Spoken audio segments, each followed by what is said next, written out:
கவிகுரு சொந்தங்கள் அனைத்து தமிழர்களுக்கும் வணக்கம். நேற்றைய தினம் திரு உதயநிதி ஸ்டாலின் பதவி ஏற்றுவிட்டு சாயந்தரம் பேசுகிறப்ப நானும் லயோலா காலேஜ், முதலமைச்சரும் லயோலா காலேஜ், எங்கள் கட்சி சீனியர் அப்படின்லாம் பேசிட்டு கடைசியாக ஒரு வார்த்தை போட்டார் பாருங்க, சனாதனத்தை சேர்ந்து ஒழிப்போம். அது என்னங்க சனாதனம் என்ற மக்களை பிரிப்பு, அதையும் சேர்த்துக்கிறார். சனாதனம்னா அதெல்லாம் அர்த்தம் இல்லைங்க, நீங்க என்ன வேணா அர்த்தம் கொடுத்துக்கங்க, அது உங்க விஷயம்.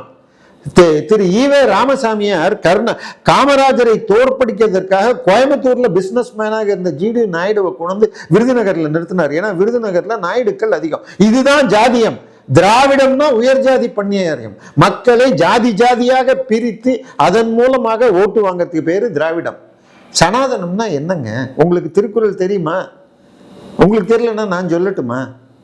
சனாதனம்னா வேற ஒண்ணும் இல்லைங்க, நிரந்தரமானது, என்றும் மாறாதது. சரியா? திருவள்ளுவர் என்ன சொல்றார்? வேண்டுங்கால் வேண்டும், பற்றற்ற கண்ணே பற்றருக்கும் மற்ற நிலையாமை காணப்படும். இந்த உலகத்துல நம்ம மீண்டும் மீண்டும் பறந்துட்டு இருக்கோம் பாருங்க, இது மாறிக்கிட்டே இருக்கிற விஷயம். போன பிறவில நான் அந்த வீட்டுல பிறந்திருக்கலாம், இந்த பிறவில இன்னொரு நாட்டிலேயோ இன்னொரு இடத்துல பிறந்திருக்கலாம். ஆனால் நிலையாக இருக்கிற இடம் எதுன்னு சொன்னால் அது இறைவனின் திருவடி. சோ பிறவியை பெருங்கடல் பார், பிறவி பெருங்கடல் நீந்துவார் நீந்தார், இறைவனடி சேராதார். இந்த மீண்டும் மீண்டும் பிறக்கிறதுக்கு பேர் தான் நிலையற்ற தன்மை. நிலையான தன்மை என்பது இறைவன் திருவடியை பற்றுவது. அதுக்கு வழிதான் அதை சொன்னார். உடனே நீங்க பிறவி பெருங்கடலுக்கு உடனே யாராவது எடுத்துட்டு வருவாங்க, இதுக்கு இந்த அர்த்தம் இல்லைங்க, வேற அர்த்தம் கருணாநிதி எழுதிட்டாரு, இல்ல இந்த 20ஆம் நூற்றாண்டுல ஒரு 50 பேரை எடுத்துட்டு வருவாங்க. ஐயா திருக்குறள் எழுதி 1200 வருஷம் ஆயிடுச்சு. திருவள்ளுவர் திருக்குறள் எழுதிய அடுத்த நூற்றாண்டிலேயே எழுதப்பட்ட முதல் தமிழ் உரை மணக்குடவர் உடைய உரை. இது தமிழ் மொழியியல் அறிஞர்கள் கூறுவது. நீங்க திருக்குறளுக்கு என்ன வேணா காலம் கொடுத்துக்கங்க, பட் மொழியியல் அடிப்படையில் திருக்குறளில் பயன்படுத்தப்பட்டுள்ள தமிழ் சொற்கள், புதிய சொற்கள் இருக்கு. அதுல கல் விகுதி, அதாவது உயர்திணைக்கு கூறுதல் 3 இடத்துல வந்திருக்கு. பூரியர்கள், மற்றவர்கள், கீழ்கள்னு 3 இடத்துல திருவள்ளுவர் சொல்லியிருக்கார். திருக்குறளில் உதாரணமாக அமைச்சர் என்ற ஒரு வார்த்தை வருகிறது, சங்க இலக்கியத்தில் அப்படி ஒண்ணு கிடையவே கிடையாது. இது போல பல சொற்கள், பல மாற்றங்கள். சோ இத திருக்குறள் எழுதி அடுத்த நூற்றாண்டில் இயற்றப்பட்டதுதான் மணக்குடவர். மணக்குடவர் மிக தெளிவாக திருக்குறளுடைய முதல் அதிகாரத்தில் கடவுள் வாழ்த்து என்பது உலகை படைத்த கடவுளை குறிக்கிறது. இங்க மாத்திரம் இல்ல, அதிகாரத்துல வகுத்தான் வகுத்த வகையெல்லாம்ங்கிறதுலயும் உலகை படைத்த கடவுள் தான் அவர் எடுத்துக்கிறார். சோ உலகை கடவுள் படைத்தார் என்ற கொள்கையை ஏற்றுக்கொண்டால் திருக்குறள்ல நாத்திகம் கிடையாது, திருக்குறளில் சமணம் கிடையாது, திருக்குறளில் பௌத்தம் கிடையாது. பௌத்தமும் சமணமும் ஒரு கடவுள் இந்த உலகை படைத்தார் என்பதை ஏற்பதில்லை அப்படிங்கிறத முதல்ல புரிஞ்சுக்கணும். இன்னொன்னு, ஒரு ஆன்மா, ஒரு உயிர் மீண்டும் மீண்டும் பிறக்கிறது, அதே ஆத்மா அப்படிங்கிறத பௌத்தம் முழுமையாக நிராகரிக்கிறது. உடனே எடுத்துட்டு வராதிங்க அயோத்திதாசர் திருக்குறள் இல்லை இது திரிக்குறள்னு ஒரு புத்தகம் எழுதியிருக்காரு அப்படின்னு, அதுக்கு கௌதம சன்னா வேற புக் எழுதியிருப்பார். அதெல்லாம் எனக்கு வேணாங்க. எனக்கு திருவள்ளுவர் தெரியும், எனக்கு பௌத்தமும் தெரியும். பௌத்தத்துடைய இன்னொரு பெயர் புத்தர் வைத்த பெயரே அதற்கு ஆரிய அஷ்டாங்க தர்மம்னு வேறு ஆச்சா. அதற்கு இன்னொரு பெயரு அனாத்மா மதம்னு வேறு. ஆத்மா மீண்டும் மீண்டும் பிறக்கிறது என்பதை ஏற்காத மனம். இன்னும் சொன்ன போனா புத்தம்னா நம்ம புத்தகத்துல எல்லாம் என்ன சொல்லியிருப்பாங்க, ஆசையே அழிவுக்கு காரணம். இதை திருவள்ளுவர் என்ன சொல்லியிருப்பார், அவா என்ப எஞ்ஞானம் பிறப்பு ஈனும் வித்து. நீ இந்த பிறப்புல ஆசைப்பட்டு அதற்காக செய்யும் தவறுகளால் தான் நீ மீண்டும் மீண்டும் பிறக்கிற. அதனால அடுத்தது என்ன சொல்றார், அடுத்த குறளையே வேண்டுங்கால் வேண்டும் பிறவாமை வேண்டும் மற்ற எல்லாம் தானே வரும். நீ மற்றதுக்கெல்லாம் ஆசைப்படுற, எனக்கு வீடு வேணும், காரு வேணும், நான் வெளிநாட்டுக்கு போகணும், இதெல்லாம் கிடைக்கும். ஆனா நிஜமா நீ எதுக்கு ஆசைப்படணும், மீண்டும் பிறக்காம இருக்கணும். சரி, அப்ப இன்னொன்னு, நீ எதுக்குங்க கல்வி கற்கிறீங்க? திருவள்ளுவர் சொல்ற, நான் சொல்லல. கற்றதனால் ஆய பயனன்கொள் வாளறிவன் நற்றாள் தொழால் எனின். நீ கல்வி கற்பது என்பதே அந்த இறைவன் திருவடியை தொழுவதற்காக மட்டுமே அல்லாமல் வேறு எதற்குங்கிறார். இதை இன்னும் வலியுறுத்துவதற்கு இது 2ஆம் குறள். 9ஆம் குறள் என்ன சொல்றாரு, பொறிவாயில் ஐந்தவித்தவன் தாழ் வணங்காத்தலை பயனிலவேங்கிறார். அதாவது இறைவன் திருவடியை வணங்காதவன் தலையில் உள்ள 5 பொறிகள் நம்ம எப்படிங்க சுத்தி புத்தத்துல இருக்கிறத தெரிஞ்சுக்கிறோம். கண்ணு, காது, மூக்கு, வாயு, உடம்பு, இல்ல தோல். தொடு உணர்ச்சி.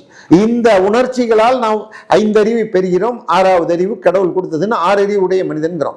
இந்த 5 புலன்கள் பயனிலவே அப்படிங்கிறார். இதையெல்லாம் இப்ப பொம்மை இருந்துன்னு வச்சுக்கோங்க, ஒரு மர பொம்மையோ பிளாஸ்டிக் பொம்மை, அதுக்கும் கண்ணு இருக்கு, காது இருக்கு, மூக்கு இருக்கு, வாய் இருக்கு, ஆனால் உடம்பு இருக்கு, ஆனால் அதுக்கு அதை பார்த்து தெரியாது. அது போல ஒரு பொம்மை தான் கடவுளை வணங்காதவன்கிறார். இதையெல்லாம் இன்னும் கடைசியில போய் 850வது குறளுக்கு போனீங்கன்னு சொன்னால், உலகத்தார் உண்டு என்பதை இல்லை என்பவன் வையத்துள் அழகையா வைக்கப்படும்.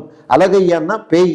உலகத்தார் என்றால் உலகம் என்பது உயர்ந்தோர் மாண்புன். உயர்ந்தோர் என்றால் நீதி நூல்கள் வழியான சான்றோர்கள் வழியில் நடப்பவர்கள்னு அர்த்தம். சோ நீதி நூல்களும் சான்றோர்களும் சொல்லும் வழியை அவர்கள் கடவுள் இருக்காருங்கிறது சொல்றதா இருக்கட்டும், பிறப்பு மீண்டும் மீண்டும் நடக்கிறதுங்க, இதையெல்லாம் நீங்க மறுத்தீங்கன்னா மற்ற உலகத்தின் மேன்மையானவர்கள் உங்களை வாழும் போதே பேய் என்பார்கள். இது திருவள்ளுவர் சொல்றது. சரி, திருவள்ளுவர் திருப்பி பிறக்கிறார்னு எப்படி சொல்றீங்க? மற்ற ஈண்டு வாரா நெறின்னா என்னங்க? கல்வி கற்பதின் பயன் கற்று ஈண்டு மெய்ப்பொருள் காணா மற்ற ஈண்டுனா மீண்டும் வாரா நெறி அப்படிம்பார். சரி, இதுவும் பத்தலையா உங்களுக்கு திருவள்ளுவருக்கு? அடுத்தது வேற எத்தனை குறள் உங்களுக்கு சொல்லணும்? ஒரு 200 குறள் மறுபிறப்பை பற்றி இருக்குது, 50 குறள் நேராக இருக்கு. திருவள்ளுவர் திருக்குறளை நான் எழுதுக்காக எழுதினேன் அப்படின்னு சொல்றதுக்காக உள்ள அதிகாரத்துக்கு பேர் என்னன்னு சொன்னால் அரண் வலியுறுத்தல். அதுல பொன்றுங்கால் இது அறம் செய்க. அது எதுக்குன்னா, அதாவது ஒரு நாளை கூட நீ வீண் செய்யாமல் அறம் செய்து கொண்டே இருப்பாயாக. எதுக்கு? அது நீ இறந்த பின்பும் உன்னை தொடரும். இறந்த பின்னும் உனக்கு என்னங்க தொடரணும் சொல்லுங்க? குறள் 36. அன்றறிவாம் என்னாது அறம் செய்க மற்றது பொன்றும் கால் பொன்றா துணை அப்படின்னா எல்லா நாளும் செய். பொன்றும்னா இறக்கும் போதும் அது உன் பின்னோடு வரும். இதுவும் பத்தலையா? வீழ்நாள் படாமை நன்றாற்றின் அஃது ஒருவன் வாழ்நாள் வழி அடைக்கும் கல். அதாவது ஒருவன் வீழ்நாள்னா இந்த பிறவியில் நீள் மறையும் நாள் வரை விடாது புண்ணியம் செய்க. எதுக்கு? நீ மீண்டும் மீண்டும் பிறந்து வாழும் வழியை இது அடைக்கும். புண்ணியம் செஞ்சா மீண்டும் பிறக்க மாட்ட. இதுதான் திருவள்ளுவர் சொல்வது. இந்த அதிகாரத்துடைய முதல் குறளே சிறப்பு ஈனும் செல்வமும் ஈனும் அறத்தின் ஊங்கு ஆக்கம் எவனோ உயிர்க்கு. அதாவது உயிர்க்கு ஆக்கம்னு சொன்னால் அது மீண்டும் பிறவாத நலம். இதற்கு நாம் பார்க்கணும்னா முன்னாடியே நான் சொன்ன மாதிரி மணக்குடவருடைய உரை சிறப்பு உயிர்க்கு சிறப்பு என்பது வீடு வேறுங்கிறார். சோ மீண்டும் பிறவா நலமை. சோ திருவள்ளுவர் என்ன சொல்றார்? கற்று ஈண்டு மெய்ப்பொருள் காணா மற்ற ஈண்டு வாரா நெறி. சோ மற்ற ஈண்டு வாரா நெறினா என்ன? மீண்டும் பிறவாமல் இருப்பதற்கு வழிகாட்டுதல். அதுதாங்க சனாதன தர்மம். அதாவது எந்த வழியில் இறைவனை அடைய முடியுமோ அந்த அறத்திற்கு பெயர் சனாதன தர்மம். சோ சனாதனம்னா இதுதான். இதை திருவள்ளுவரும் திருப்பி சொல்றார். அதாவது என்ன? பற்றுக பற்றற்றான் பற்றினை அப்பற்றை பற்றுக பற்று விடற்கு. மேல என்ன சொன்னார்? பற்றற்ற கண்ணே பற்று விடும்னார். இந்த இடத்துல என்ன சொன்னார்? பற்றற்றான் பற்றினை, அவனுடைய காலை பற்றிக்கோ. இதே திருவள்ளுவர் கடவுள் வாழ்த்துல என்ன சொல்வார்? வேண்டுதல் வேண்டாமை இலான். இங்க பற்றற்றான், அதாவது அவன் ஆனா பெண்ணா, அவன் இஸ்ரேலுடைய மண்ணில் பிறந்தானா இல்ல புறஜாதிக்காரனா, இப்படி எல்லாம் வேறுபடுத்தி பார்க்க மாட்டார். ஏன்னா இவர் என்ன சொல்லுவார்? புறஜாதிக்காரன் ஊர்களுக்கு செல்லாதீர்கள், நான் இஸ்ரேலின் கடைசி ஆடுகளுக்காக மட்டுமே அனுப்பப்பட்டேனே தவிர மற்றவர்களுக்காக இல்லை. வீடுகளில் பிள்ளைகளுக்குள்ள உணவை யூதர்களுக்கு உள்ளதை மற்ற யூதர் அல்லாதவர்களை நாய்கள் என்று இயேசு சொல்லியிருப்பார். சோ இதையெல்லாம் இல்லாத பற்றற்றான் அல்லது வேண்டுதல் வேண்டாமை இலான் என்று வள்ளுவர் காட்டுவார். சோ இந்த திருக்குறள் என்பது நம்ம மணக்குடவர் உரையில் மிக தெளிவாக சனாதன தர்மத்திற்கு மிகச் சிறப்பான ஒரு நூல். சோ சனாதன தர்மம் என்றால் இறைவனை அடையும் வழி நூல்.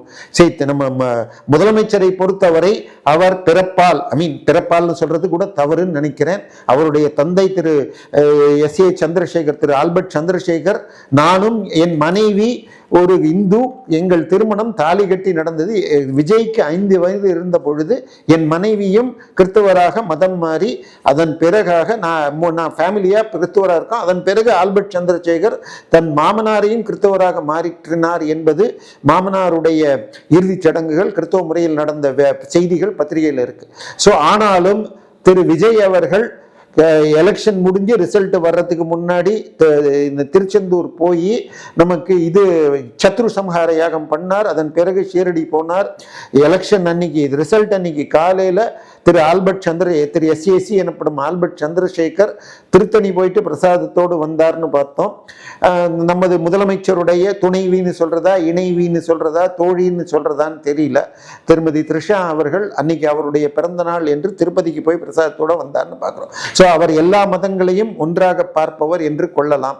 அப்படி இருக்கிறப்ப சனாதனம் என இன்னொன்னு நாங்க சனாதனம்னா அதை சொல்லலைன்னா, அந்த சனாதன ஒழிப்பு மாநாட்டில் இவர் உதயநிதி பேசிட்டு அடுத்து பேசிய திரு வீரமணி அவர்கள் மிக தெளிவாக சனாதனம் என்றால் இந்து மதம், ஒழிக்க வேண்டியது இந்து மதம்னு அங்கேயே பேசினார். இதை இப்ப தப்புன்னு இவங்க உணரல.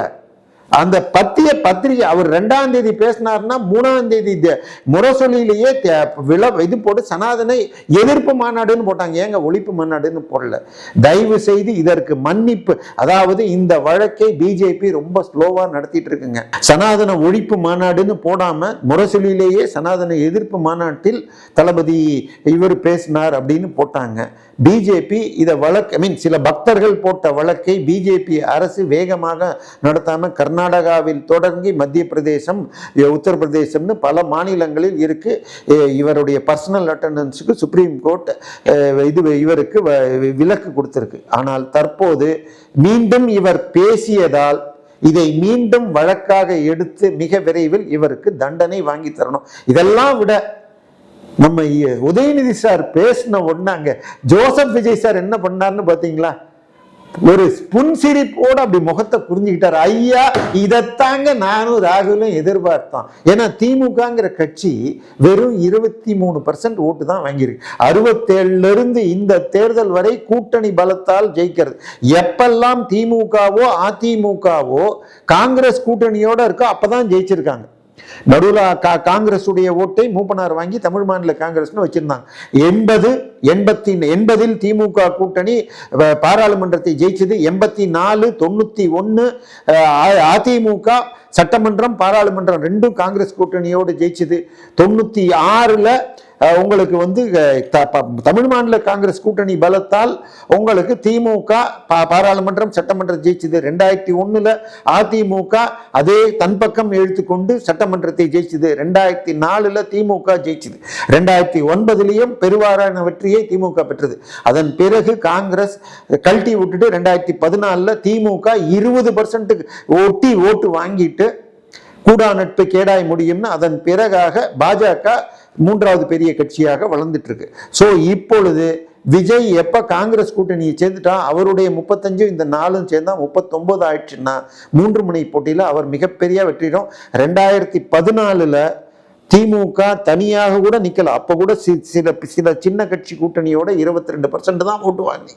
இப்ப 2029 தேர்தலில் மீண்டும் நீங்கள் தனியாக நின்றால் மோடியா நின்ன மாதிரி லேடியான் நின்ன மாதிரி இருந்தா 20% கீழே போறீங்க. ஸோ இதைத்தான் விஜய் எதிர்பார்த்தார். ஏன்னா சனாதன ஒழிப்புன்னு அந்த மாநாட்டில் திரு உதயநிதி பேசியவுடன் அடுத்த வாரம் மத்திய பிரதேசத்தில் எலெக்ஷன்ல இருந்த நேரத்தில் நடக்க இருந்த இந்தி கூட்டணியை திரு கமல்நாத் ரத்து செய்தும் அடுத்த மாசம் வந்த தேர்தலில் படுதோல்வி அடைந்தார். காரணம் உதயநிதி பேச்சுன்னாங்க. சமீபத்தில் பீகார் தேர்தலில் திரு மோடி அவர்கள் இந்தி கூட்டணியில் உள்ள எல்லா முதலமைச்சர்கள் பெயரையும் பெரும்பாலான முதலமைச்சர்கள் பெயரை சொன்னார். தமிழக முதலமைச்சர் தமிழகத்தில் திமுக சேர்ந்தவர்கள் பேசினார்கள். பானிபூரி வாயன், பீடா வாயன், கக்கூஸ் கழுவுறது. ரேவந்த் ரெட்டி பேசியுள்ளார். இதுல மகாராஷ்டிரால பேசி உள்ளார்கள். இது கர்நாடகால பேசினதுன்னு எல்லாரையும் சுட்டி காட்டினா அவங்கெல்லாம் வாயை மூடிட்டு இருந்தாங்க.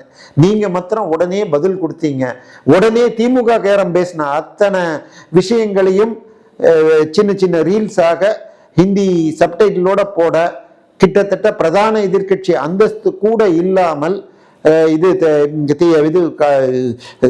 திரு லல்லு பிரசாத் தேஜஸ்வி யாதவுடைய கட்சி ராஷ்டிரிய ஜனதா தள் தோற்றுள்ளது. ஸோ தமிழகத்தில் அதே நிலை வரப்போகிறது. தமிழகத்தில் 2029 தேர்தலில் பாஜக ஒரு என்டிஏ கூட்டணியும் இந்த பக்கம் விஜய் கூட்டணியும் 3ஆவதாக திமுக நின்றால் 2014 நீங்க ஒரு சீட்டு வாங்கல, என்டிஏ 2 சீட்டு வாங்குச்சு. இந்த முறை 2ல இருந்து 2 அல்லது 1 3 4 வாங்கினால் பெரிய லாபமோ நஷ்டமோ இல்லை. 2014 2 சீட்டு என்டிஏக்கு, 19ல் 1 சீட்டு, 24ல் ஒன்றும் இல்லை. ஆனால் மத்தியில் மெஜாரிட்டி. ஆனால் இங்க விஜய் காங்கிரஸ் கூட்டணியும் நீங்களும் சேர்ந்ததுக்கு பிறகு இந்தியா முழுக்க இன்னொரு 30-40 சீட்டு பிஜேபிக்கு ஆயிடுச்சு. பிஜேபியுடைய பி டீமாக திரு உதயநிதி பேசிட்டார்னு திரு விஜய் சந்தோஷப்படும் வேலை செஞ்சிருக்கு. பட் பிஜேபி நேமன் ஷேமை தாண்டி அவருக்கு தண்டனை வாங்கி தரணும்.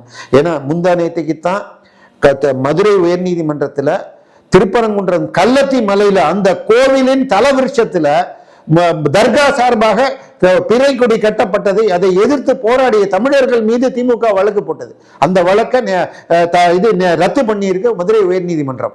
அதுக்கு முன்னாடி நாள் 9ஆம் தேதி இந்த ஆட்சி பதவியேற்ற அன்றைக்கு இது டெல்லி உயர்நீதிமன்ற சுப்ரீம் கோர்ட்ல தமிழக அரசு வழக்கறிஞர் திரு பொன்மாணிக்கவேல் அவர்கள் 43 சிடி ஃபைல்ஸை தமிழக போலீசால் அடிக்கப்பட்டிருக்கு. அது கூட போன ஆட்சியில் தான், நீங்க திமுக ஆட்சியில். அதுக்கு சாதகமா எதுக்காக நீங்க வாதாடிட்டு இருக்கீங்க? அதுல தமிழக அரசிற்கு இறைவன் திருமேனிகளை மீட்பதில் அக்கறை இல்லை அப்படின்னு சொல்லிட்டு முன்னாள் ஐஜி திரு பொன்மாணிக்கவேல் இம்ப்ளீட் பண்ணதை ஏத்துட்டு இருக்காங்க. சோ இன்னும் தமிழக அரசு வழக்கறிஞர்கள் தமிழர் விரோத செயல்களில் ஈடுபட்டு கொண்டு வந்திருக்கிறார்கள். திரு உதயநிதி அவர்கள் பேச்சும் இதையெல்லாம் கொண்டு சென்று அவருக்கு தண்டனை வாங்கி தர வேண்டும். இனிமேல் இப்படி ஒரு பேச்சு வரக்கூடாது. கோர்ட் தீர்ப்புகள் மதிக்கப்பட வேண்டும் என்று இதோடு நான் கோரிக்கை வைக்கிறேன். நன்றி, வணக்கம்.